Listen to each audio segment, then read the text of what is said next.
If your ML350 is wasting fuel, idling rough, or throwing that stubborn oxygen sensor code, this is the fastest DIY guide you'll ever watch. Today I'll show you how to replace your O2 sensor step by step, even if you've never touched a wrench before. The oxygen sensor tells your engine how much fuel to burn. Once it fails, your fuel economy drops, your power disappears, and the check engine light stays on. Replacing it immediately restores performance.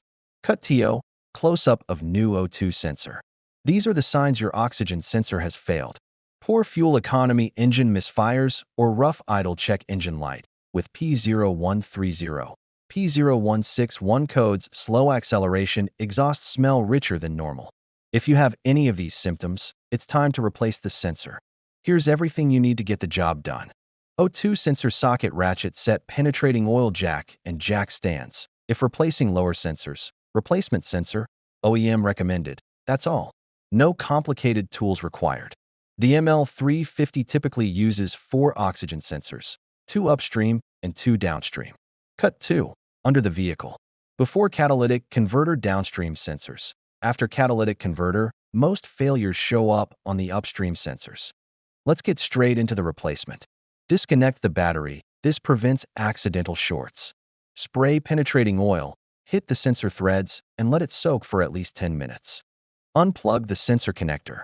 Follow the wire to where it clips into the harness. Remove the old sensor. Use the O2 sensor socket and a firm twist. Don't force it if it's stuck. Add more penetrating oil. If the threads look damaged, clean them before installing the new sensor. Now the easy part. Most sensors come pre-coated. If yours doesn't, add a tiny amount. This prevents cross-threading. Snug, not over-tightened. Make sure it clicks securely. And your sensor is officially replaced. Reconnect the battery and start the vehicle. If the sensor was the problem, the check engine light will clear after a short drive cycle. You can also clear it instantly with a scan tool. If your ML350 has high mileage or multiple codes, replacing all sensors at once saves you problems later. Downstream sensors. Monitor catalytic converter. Mixing new and old sensors can trigger fresh codes. And that's how you replace your ML350 oxygen sensor at home. Comment your fault code, and I'll help diagnose it. Subscribe for more Mercedes DIY guides and real mechanic tips.